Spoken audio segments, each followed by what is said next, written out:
Bună și bine m-am găsit la un nou episod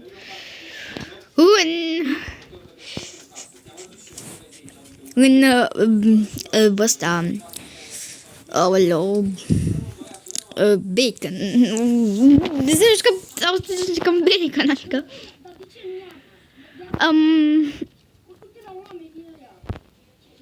cam nu știu ce sunt cu luminițele alea, dar eu nu vreau să știu, eu vreau să știu de bacon ca să pot să mă ascult.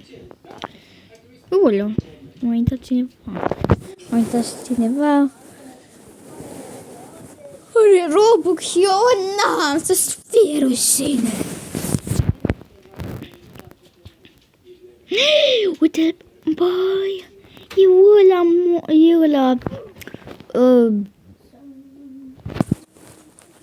ăla, cum se numea, zombie, așa.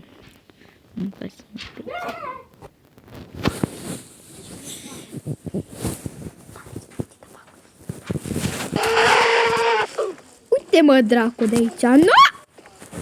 Nu!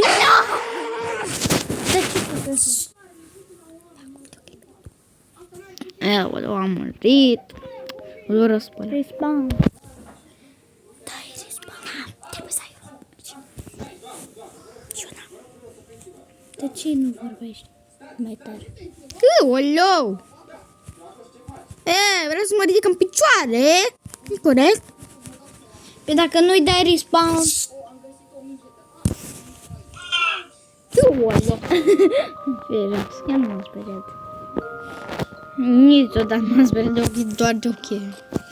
Băi, ăla! Adică tu? E ăla care se mișcă. Se vede și creierul pe acolo. Faci labirint, nu ghiți. Bine, eu fac un avion de hârtie. Și cu lumințele.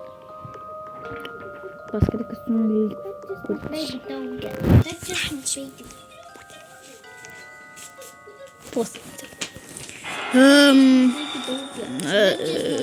Aveam și o fața asta și adică o aveam și am părul ăsta și nu pot să-mi am un cuțit și înainte v-am spus că aveam un cuțit cu gheață. Dați ăsta unde scrie neu și trebuie ovul și l-aveam eu și nu trebuia. Nu știu codul. Nu știu codul. Ia. Încet.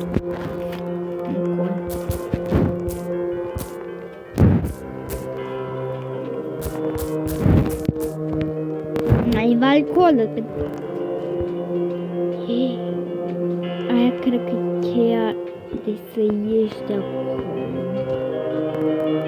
Uite cheia. Nu știu ce în televizorul ăla. Chiar nu știu. Bine, eu o să termin clipul. Pa! Mulțumesc!